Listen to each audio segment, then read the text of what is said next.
Welcome to Make Magic Happen with Kat O'Sullivan. Over the next hour, you'll hear from Kat and her guests who will help you create the life you really want, even if it feels impossible.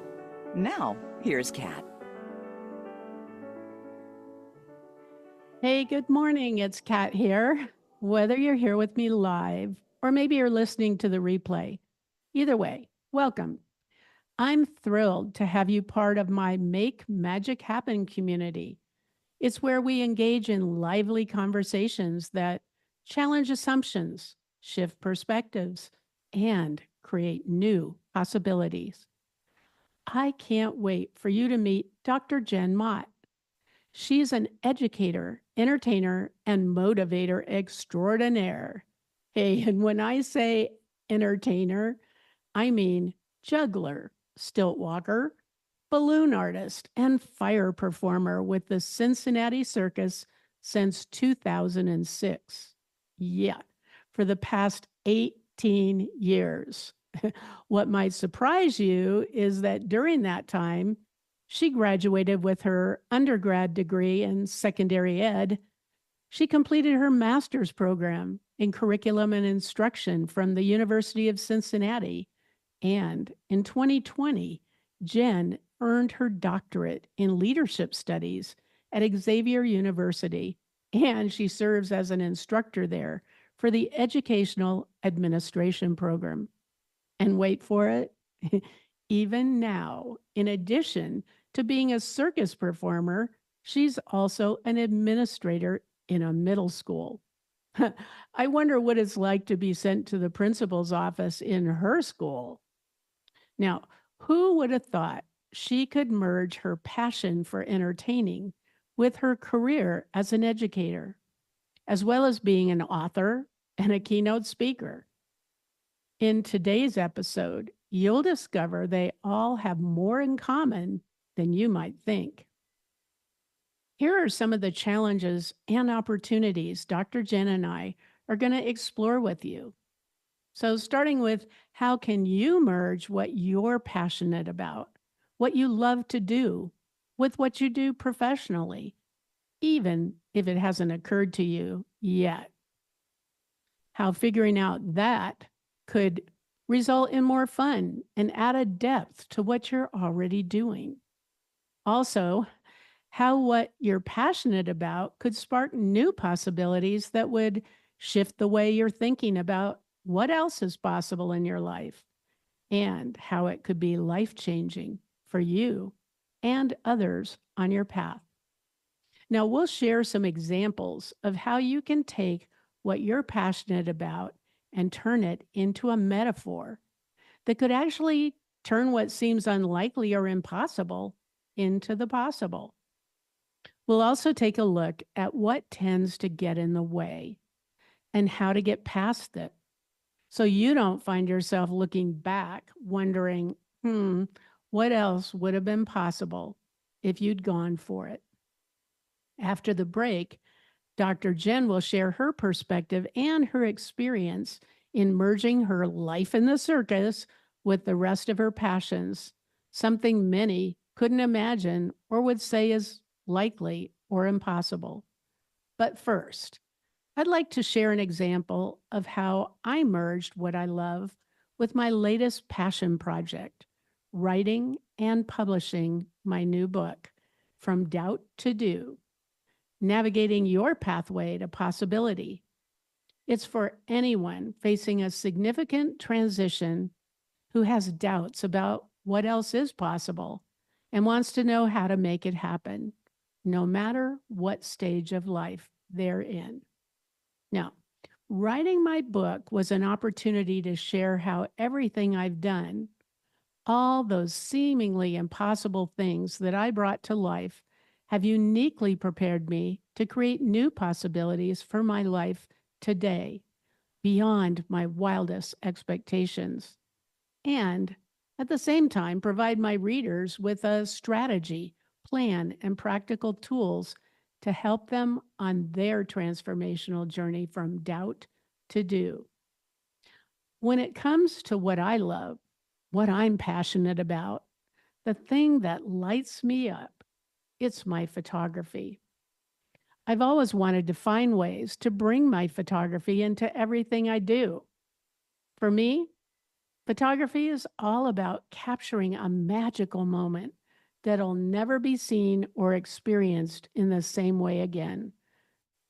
Oh, and to do so in a way that challenges assumptions, reflects new perspectives, sheds light on new possibilities.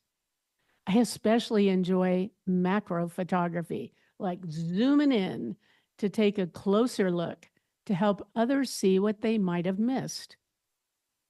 Now, everything I love about photography also reflects my approach to life, to everything I do. I love this quote: life, it's like a camera. Focus on what's important, capture the good times, develop from the negatives, and if things don't work out, just take another shot. But the burning question for me was how I could incorporate photography into what I'm up to now in this next chapter of my life here in Mexico. Well, one morning as I was crafting the manuscript for my book, I woke up with this aha. What if I incorporate my photography into my new book? Now, I know to some of you that might seem like an obvious opportunity. However, it never occurred to me until then. So I decided to start each chapter of my book with one of my favorite flower photos. I got so excited. I decided to share interesting info about each flower I chose, how to care for it, and a little about the culture associated with the flower. It allowed for even more creative expression. And it was a great learning experience for me. And I know that my flowers are better for it. I also share how each flower is a metaphor for the message in that particular chapter. It made the writing process more fun, meaningful for me and for my readers.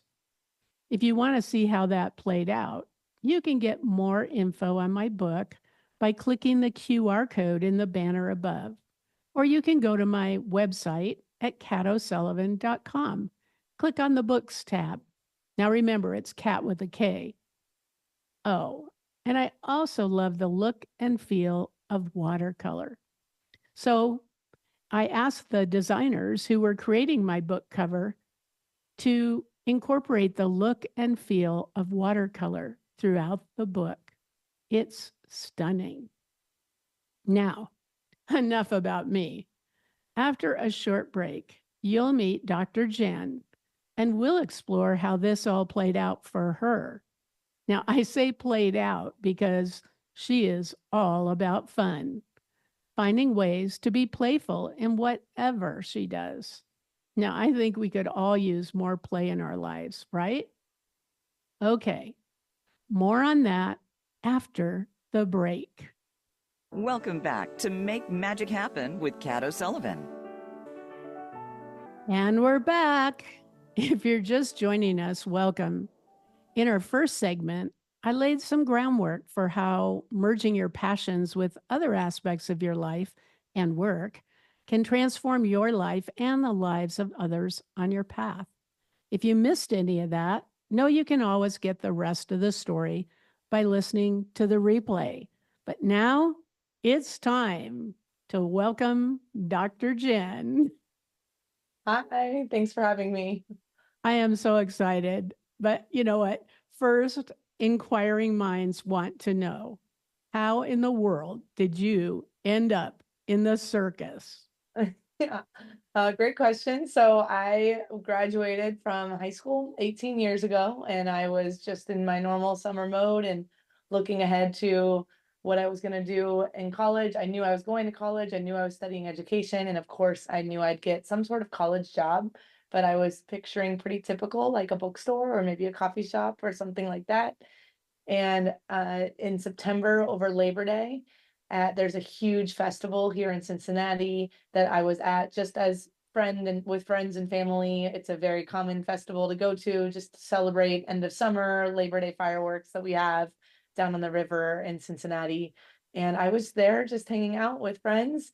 We saw some people on stilts from afar. They were really tall. They were juggling and we were just having a good time. So we went over and just like, let's get our picture taken with them. How cool.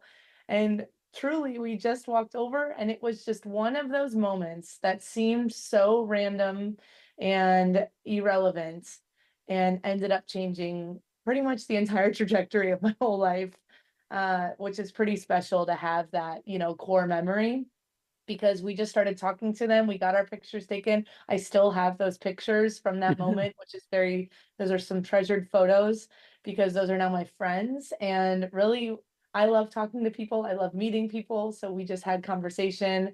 Like I just was so struck by, you get paid for this, but I was only saying that out of being curious, not at all asking on my behalf. I just wanted to learn more about their story and their journey. And they said, we get paid for it, but you can too. And I was just having fun and I was like, I can juggle. And I knew how to juggle just however someone might happen to learn in junior high or high school, but not anything fancy and certainly not looking for a professional juggling job. Yeah. And so I juggled right there on the spot. They handed me a card again, just as an invite. And thankfully, I truly thank my 18-year-old self pretty much every day. I took them up on it and I followed up on the card. I reached out to the person in charge, mostly as a compliment, like your team did such a great job. I really enjoyed it. But he followed through and invited me to a practice, and the rest is history, as Yeah, they the say. rest is history. Yeah, so That's very special, incredible. very unplanned. My brother ended up joining. A lot of my friends have joined over the years. Students of mine have joined, and it's been such a great gift of experience and also just like life skills that I've developed from it. So that's how I joined. That's amazing. So most people wouldn't necessarily see how you could merge the circus world with the world of education. So I'm curious. So at what point did you decide to share that you were a circus performer with other people in the world of education, and how the heck did that go over? Yeah. So in college, I definitely owned it. It was a known thing and it was fun as a college job. And I truly saw it as just that. I saw it as a college job. I thought this will be a fun story to tell for years that my college job was with the circus. It was a great time. And then when I graduated and got a teaching job, to answer your question, I was very much like, okay, now I have to grow up, right? And become a teacher and get rid of the college job and be taken more seriously. And I was also teaching. I was a brand new educator at 22 years old, teaching high school students. So I was not that much older than them. So I felt like knowing I was in the circus wasn't going to help me gain the like, oh yeah, you look our age and you're also in a circus. Like, okay, we'll listen to you. And so I very much kind of hid that at first, but it really was the point of being able to share who I was outside of school came from the school and the people I was working with really embracing it. As people learned, they took interest. There was no shame that I felt from it, or I didn't get made fun of. It was very much like, wait, tell us more, or wait, do you want to help with this event? And then I was starting to get invited for school events, which again at first felt weird because I was trying to do events outside of our area. But then they were like, can you do this local parade? And can you do this local, like even a school related festival? And I was just trying to find the line of meeting families for the first time of students that I had as a stilt walking balloon artist felt odd, but it also, the families were just like, oh my gosh, it's so nice to meet you. And how did you get into this? And so there was just this real acceptance that I felt, and it only grew as I got older of like, this is actually kind of fun and different. And we all educators have lives outside of school. And so why not use my life outside of school to enhance what I'm doing inside of school? And then seeing some students take interest in them wanting to join if they hadn't figured out what their high school or college job was going to be, that was really where it started taking off and feeling like, okay, I think I'm onto something here the more I share. Yeah, I was just thinking, I'm sure a lot of it is that when you talk about it, like you can feel the excitement And it's not like you're apologizing, like, oh yeah, by the way, I'm on the side. I work in the circus. That would have gotten a very different response Yeah. than it being something that you obviously love, that you're passionate about, that you shared unapologetically about it. Now, I know that you also use that as an amazingly powerful metaphor in whatever you do, like in teaching and speaking and pretty much everything. So could you share a little bit about how you've been able to merge that, not just coexist, but actually merge it into what you do? Sure. So as I kind of grew in my career, I was a teacher, turned into college professor, school administrator, and I was enjoying that trajectory of growth in my own professional career.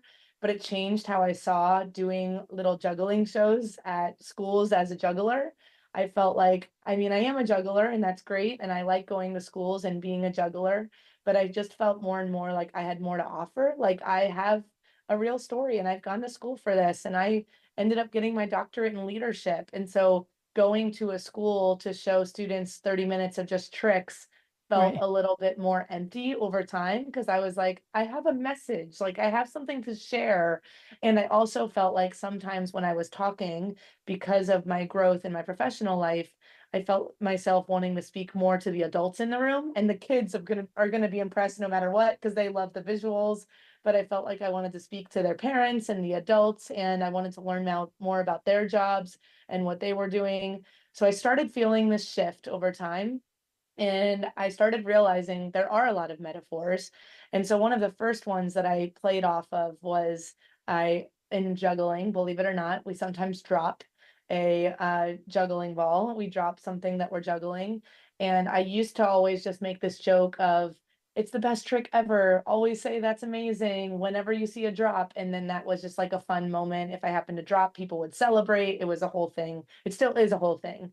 But now I also use that as a riff to go off whenever I happen to drop, which, is never, but every once in a while I drop But and maybe I'll on use it. purpose once in That's a while. exactly, yes, exactly. And I'll use that as a metaphor of we drop the ball in life, right? Like, and that's an actual phrase we use. And Yep. so, what a perfect way to incorporate that into a juggling show of how many times in life do we feel like I really dropped the ball here, right? I was a bad friend, I was a bad family member, I just made a small mistake that derailed my day, whatever it is. And I talk about with students, the failure really is part of life and it happens. And you're not a failure, just that moment might have been a failure or might have been but how often are we just allowing it to derail our day versus letting it be a springboard into something new and something exciting and a learning moment that tells us who we are or who our friends are or what we should do next time or how we can innovate or try something differently. And so that's what I've started using the metaphor of dropping the ball. I just like will pause and everyone looks like I made a huge mistake, but then they're celebrating, they're saying that's amazing. And I'll take it to a whole different side of look what just Yeah. happened. You I just celebrated this failure and look at what just happened. Yeah, I just wonder. I mean, that's such an amazing shift in perspective from, again, like apologizing, shrinking back, feeling bad, feeling ashamed, whatever, to actually seeing it as an opportunity to celebrate our growth. Mhm.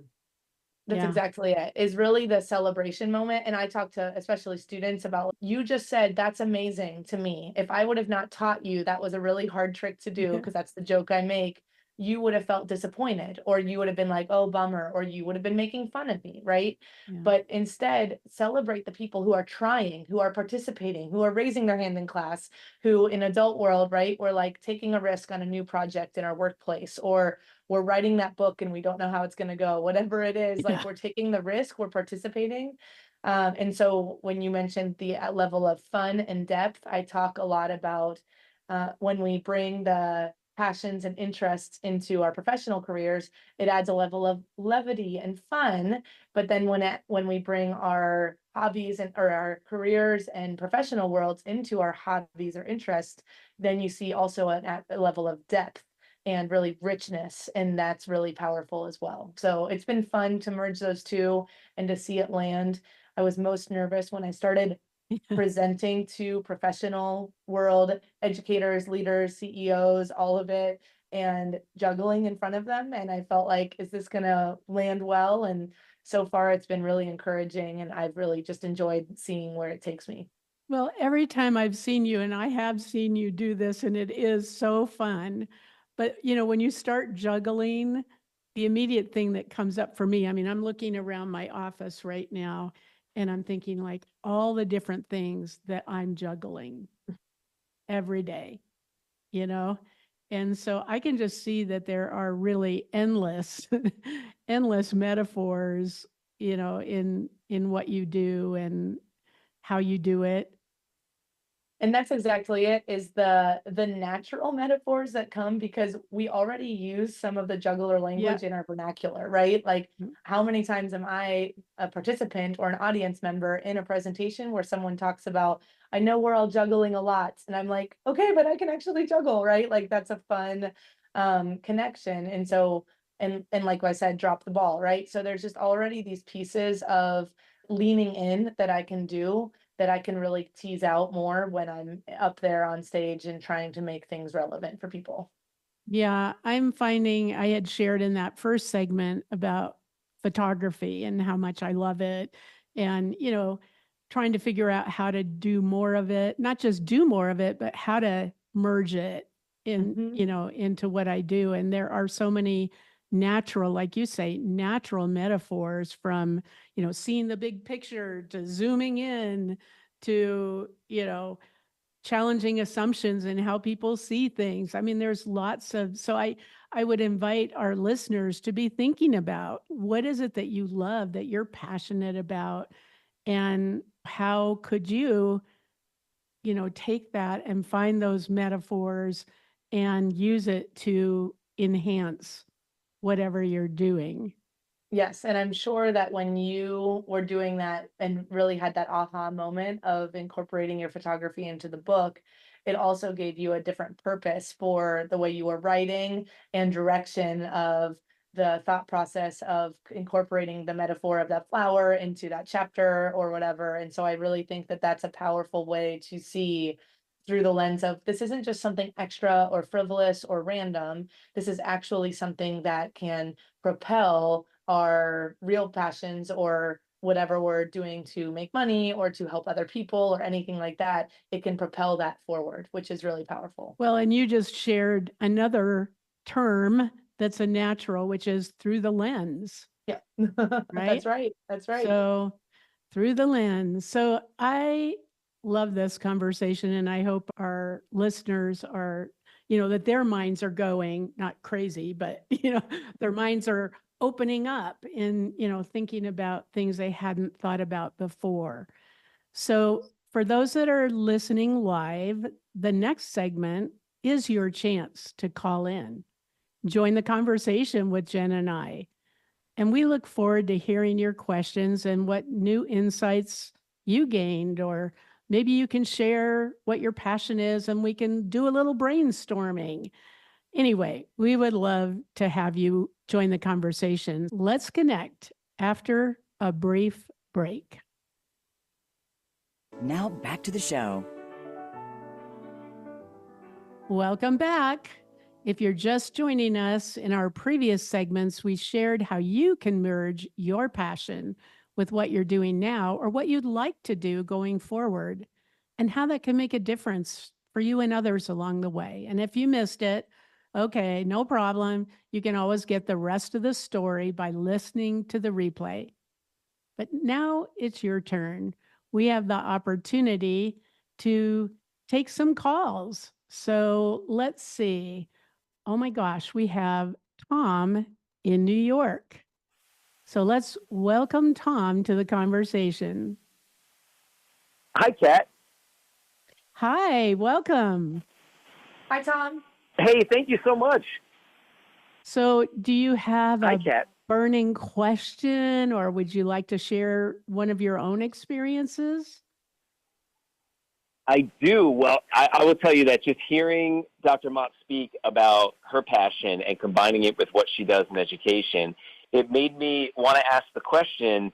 There's so many people out there who probably don't feel like they're as talented as Jen may be, but they do have some hidden talent or interest. How do you let your employer or even just your friends and family know that, hey, I want to be of service? You know, maybe I could leverage this interest or talent in a way that can help others instead of just being my hobby. For example, you know, I know my sister is incredible with gardening, and, you know, that's something that she probably could help others with, but I don't know if she knows how to broadcast that to others. Is there a way that you think we should be telling, whether it be our employees, our friends, our neighbors, you know, that you have this passion and there's a way that you might be able to help? How did you tell others about your talent? So Jen, Thanks, Tom. I know you can relate to what he's saying, and I'm sure there are a lot of people out there that are like maybe feeling a little nervous about sharing it. Yeah, thanks, Tom, for calling in. And Tom also has some passions and interests on the side as well. But I really, the thing for me that, and Kat and I were just talking about this on the break, is the growth mindset piece for people to really just immediately take away ideas of doubt. And Kat's book is actually called From Doubt to Do, which I love that title of the changing the word of doubt to like, I'm going to do this, I'm going to try this. And it starts with a conversation. It starts with really, well, first of all, of course, deciding what is that passion or interest of yours. And maybe it's something that you've lost or you haven't tried, but you've always been interested. But then the next step is sharing about it and talking about it, whether it's posting on social media, whether it's starting to tell your own employer, I think I could add value here. I always think if it's something that's completely different than what you do in the workplace, there's still an opportunity for a lot of employers are looking at employee mental health, employee retention. So what are ways you could offer sessions to teach that or to integrate that to be able to give people a break or give people something different? But if it is something that can add value, then how much more appropriate for your organization or anything like that? So first step would be identifying what it is that you might want to try, and then obviously trying. But then the next step is truly just starting to share the ways that I have learned from people and understood that they are willing to help and they want to help and they want to connect. That has been truly super powerful. And I must say, it's really cool the way Tom called in, because I know that he is actually doing multiple things as a teacher and as a magician. And so being able to merge those passions, I know he's doing that well. So hopefully that helps tease it out a little bit more. Yeah, Tom, thanks so much for a great question. Sure. Thank you. I know we have a couple other callers, so let's move on to Sarah calling in from Kentucky. Let's see what Sarah has to share. Hi, Kat. Hi, Jen. Sarah here. Hi, Sarah. Welcome. So what's on your mind? You. Well, I have really enjoyed listening to your sharing of photography and, you know, Jen's journey as a performer and educator. And I'm an educator myself and also an illustrator. And I just wanted to call because the journey that I've gone on as an educator and an illustrator is very connected to Jen's journey as well. In what way, Sarah? Jen, one of the many balls that Jen juggles is author, as you all have talked about. And I was honored to illustrate Jen's second published book, Why Teaching. Yeah, I've seen it and it's just beautiful. I'm so glad that you were able to connect on that level and contribute to what I think is an amazing book. So, and it's for kids, right? For all ages. Okay, well, the kid in all of us. That's right. That's How about the exactly kid it. in all of us? I think one of the things that Sarah and I learned together is neither of us had authored or illustrated a book.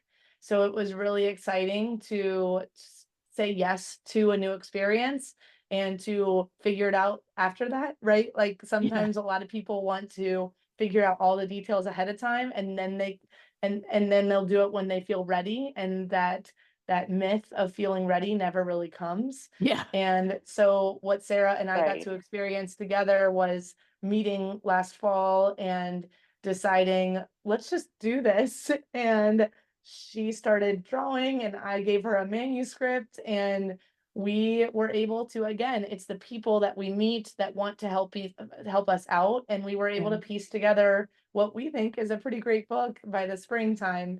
And when people talk about how quickly we pulled it together, some people work on picture books for years, and there's nothing wrong with that. But truly, I feel like it was us just saying yes and meeting people and having the right team that just helped us. And now both of us feel like, oh, we could do this again, right? It opens up new opportunities Yeah. to expand what is possible and to expand what really is something that I think unlocked a new level for us of like, oh, I am an author. And for her, I am an illustrator. And I think that's really cool. You know, I want to expand on something that you said, which is so often we get stuck in that trying to figure it all out ahead of time. And so often Right. it isn't until we actually take that first step that then we get inspired. And then there's another step and another step. And pretty soon you've got this amazing book. And not only do you have this amazing book, but now you realize you can do it again, or you can do something different that you didn't imagine being able to do. So thank you so much, Sarah, Yes. for how you contributed to her passion and helped her bring that out in a new way. That's awesome. And Well, thank you. And yeah, the doubt to do is so inspiring. Doubt to do, because there was a lot of doubt in myself as an illustrator, and to say yes and to do instead of doubt is just the simplest, most impactful way of thinking about how that whole process went. So thank you for it's that. a journey. It's a journey, and it's about how we can enjoy that journey, you know, not be so obsessed about the end result, but actually enjoy each step of that process. And like I said, next thing you know, we got this amazing thing. So yeah, thank you so much, Sarah. It looks like we actually have a third caller. Thank you, Sarah. Thanks, Sarah. Thank you. It looks like Brandon is calling in from my old haunt, Los Angeles. So welcome. Let's welcome Brandon. Hi, Kat. Hi, Jen. How are you? Hi, Brandon. Good morning. It's early for you. Good morning. Good morning. Yes, it is. It is. Like just wow, such great content from the callers, and then you as well, Kat, and Dr. Jen. I don't want to be vomiting my verbiage throughout this whole show, but to really just put it all in perspective, I think like you gotta have the bravery and courage deep within your soul to like pursue that passion. And like you said, it's like you can't be ready to get, you're waiting to get ready, but it really doesn't happen until you get into that action. And that's that is the aspect that I'm struggling with right now. I just got to get into there and just do and get my feet wet, because you can watch you can watch Raging River go from the sideline, but if you're not getting into that river, you're not really going to feel the whole impact of the experience. So that's one of the things that I think people have to realize. If you're really passionate about something, you just got to get into there. And I met Dr. Jen and I are our book cohorts. I wrote my own book with my health transformation, and I just felt like the transformation that I went through was worth putting out there into a book and to unleash it into a story. So my side passion, Kat, you said your passion was photography. Mine is cooking, and I think it's all intertwined. Food, fun, fitness. It all intertwines, and I think that's just the key is just like finding yourself and having the conviction and the bravery to just follow through upon it. And that's what I got with it, with this whole show. Yeah, I love that, sounds like your book is about transformation, and mine definitely is. It's like I feel like my whole life has been a series of transformative experiences, some as a result of something that was unexpected that happened to me that gave me the quote opportunity to create a transformation, and other times it was something that I was passionate about that I wanted to affect in a positive way. um, Yes. so it is like I don't want to be a broken record, but this is all about a journey, and I talk about in my book navigating your pathway to possibility, and it's not like overnight. It's a process, and it Yes. starts with making a decision and then taking that first step. And it's amazing how once we make that first step, everything else just kind of falls into place. Right. I cannot agree more. And I think I feel like I'm on the precipice of a major shift, a major transformation. And I just think like all the experiences that led up to this point has been trying to like nudge me and teach me and like, giving me the lessons to follow through upon this next part of my journey. Like, I'm knocking on the door of 47 years of age. I'm going to turn 47 in a couple of weeks, but it just all feels like I'm just beginning, So it's, for listeners out there, it's age is just a number.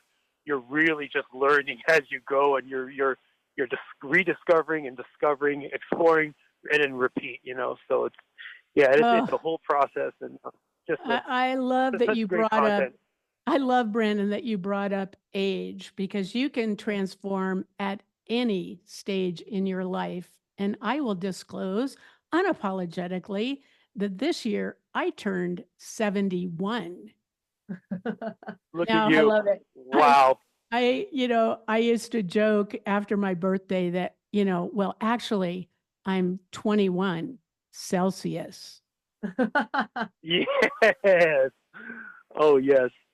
That's awesome. I think, Brandon, the more you see the stuff that Kat has put out now that you have learned about her and you see her journey, it really is all about rediscovering yourself and redefining who you are through different phases. So I love that you said yes to, writing your own book and writing about your own journey to help people. But like you said, that was just the start of then more iterations of who you are. And that's one of my favorite things is connecting with so many amazing people through the process of speaking and writing that has expanded my mind for what is possible for me and for what I want to do and who I want to be in my future. So it really is some of the magic of life, of connecting, growing, figuring out who we are and what we want to do. And I love that you mentioned that and that you're putting it into practice. And Yeah, Brandon, absolutely. And I love connecting with fellow transformers, disruptors, as I would say. So I would encourage you to maybe reach out to me and let's see if there's some way that we could collaborate or connect. And I moved to Mexico in the middle of the pandemic from Los Angeles. So, yeah, that was a major disruption. Yeah. Wow. So much to say with so very little minutes to spare here. Yeah, that's definitely. I will reach out and get in contact. Just so you know, the book title of my book is called Formulation You. It's just a transcendence into living your most optimal life. And I think I dished out everything that worked for me, but then at the same time I put an emphasis that what worked for me is not going to necessarily work for the next person. It's like you just got to find your own niche. Right. And that's where I'm coming from. And now I'm in this journey where it's like I'm tying health and wealth together. I'm a wellness advocate as well as a wealth creator through finance. And I'm just excited, nervous, and just curious in this next chapter of mine. Well, I wish you all the best, and I appreciate so much your, adding to the conversation here. And I'm going to Thank you, Brandon. Thanks, Brandon. Thank you so much. Okay. For having me. So Jen, I want to make sure we have time for you to share a little bit about the 2 books that you just published. Sure. So this time last year, it's wild to think what a year can do. Oh, I yeah. put a stake in the ground on June 1st and I said, I'm going to write a book. And it had been on my mind all my life, but then particularly the last 3.5 years.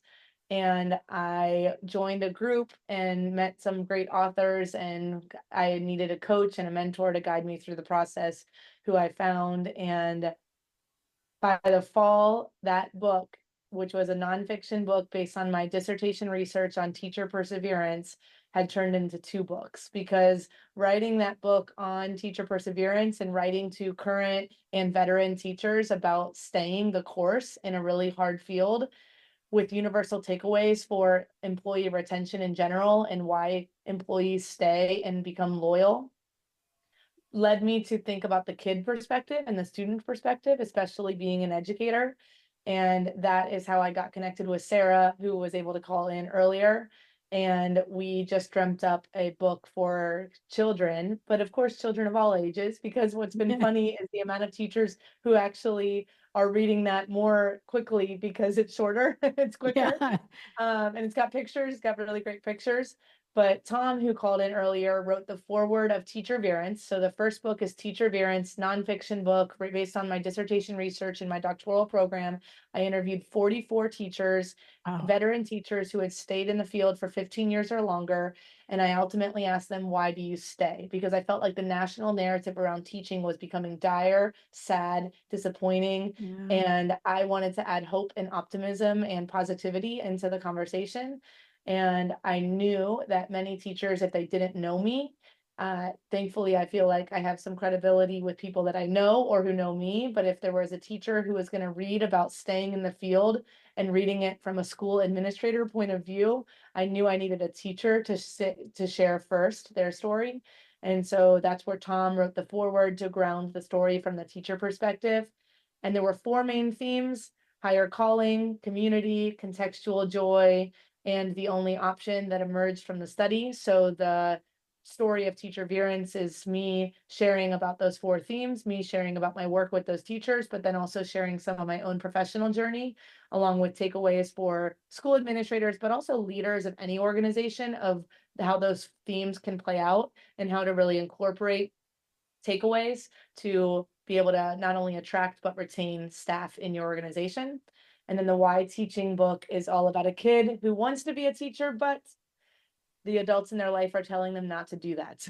So Ah, it's a very familiar story Yep. nowadays of even current teachers are telling their own kids to not go into education because of how much it's changed and how much the expectations have grown and the respect has seemingly decreased. And so I wanted to speak to that reality. And so it's about a kid who wants to be a teacher. The adults are telling them to not be a teacher. The kid insists. The adults ask why teaching, which is the name of the book. And the kid shares stories about the adults in their life and the stories they have shared about their own teachers.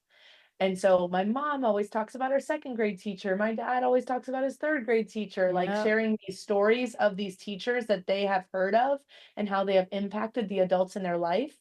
So they ultimately share, the kid says in a mic drop moment at the end, that's why I want to be a teacher, because I want to have a similar impact on future students, because I see how teachers impact the lives of students daily and the way that my adults care for me. And then what's really fun is that every single story and memory shared from that book is actually my own. And I got to honor my own teachers by name from my journey K-12 at the same school. Mm. And so that was really fun this past spring to revisit them, to reconnect with them, to give them the signed copy of the book, to tell them thank you, because that means the world for educators. And I just wanted to be able to try to put out some optimism and hope into the world of education that I felt like desperately needed it. So those are the 2 Oh, books, yeah, and that's I am great. excited And to be able to share about them more and more. yeah, and Jen and I met in a speaking program, becoming keynote speakers. And I was immediately drawn to Jen because if you get my book, you'll find that I spent 12 years trying to transform public education into a more engaging, hands-on, multisensory learning environment. And so I really appreciated so much everything about your book in terms of the need to support teachers, because it, sometimes it's a thankless job. Mhm. And as you said, there's so many pressures that teachers are under to perform in ways that may or may not facilitate real learning. And so how to be creative and how to make that environment more fun and whatnot. So I hope people will pick up both your books and get an even better idea. But before we close, I just want to ask you one last question, and that is, what could have gotten in the way of you doing what you've done? I would say the biggest thing is mindset. The amount of Mhm. people in 18 years that I have invited to join the circus, if they were looking for a job, if they were looking for even extra income or supplemental income, and I have said, you should join the circus. It's a great gig. It's really fun, great people, great flexible hours. You get to get paid to have fun and go to, amazing like events and opportunities. And they have said, well, I couldn't do it, not me. That's not, I don't know how to do those things. That's only you. And I have just been like, I'm not anything special other than I spent a lot of random time watching YouTube, learning how to make balloon animals, practicing juggling, dropping a lot, right? And realizing that I was capable. And it was that mindset I said earlier that I thank my 18-year-old self all the time. For whatever reason, my 18-year-old self did not second guess it. My 18-year-old self was just Mm. like, yep, sounds fun. Let's do it. Let's Yeah. go.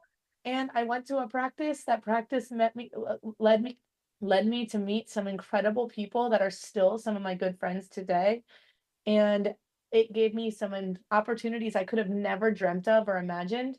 So truly it's mindset. It's mindset of deciding I'm going to be that person that I want to be, or I'm going to be that person that I aspire to be.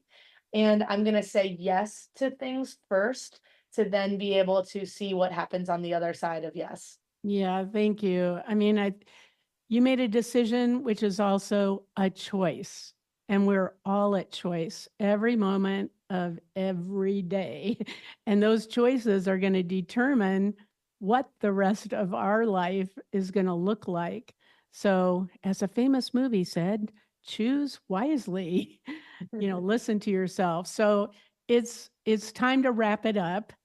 And I just want to say thanks again to everyone who's listening, for coming along with us on this journey, and especially to the listeners who called in. Yes, And if you thank want to you. learn more about what I'm up to, you can always email me at cat@makemagicHappenNow.com, or visit my website at catosullivan.com. Remember, cat with a K. And Dr. Jen, a very special thank you for challenging our assumptions around what else is possible when we find creative ways to merge the things we love and make an even greater impact for everybody on our path. So if you'd like to connect with Dr. Jen, you can email her at jenmott at the entertainingeducator.com. And I've also included her email, website, social media links, TED Talk under the guest bio tab. So check that out and find a way to connect with her. So next week's episode begs the question, what if impossible is just a story we tell ourselves? And my special guest, Rachel Austin, will share how a life-altering stroke has created new possibilities in her life and the work she does with her clients. You don't want to miss it. And if you know someone who could benefit from hearing her story, encourage them to join us. So I do hope to see you next week, same time, same place. And as I always say, onward and upward.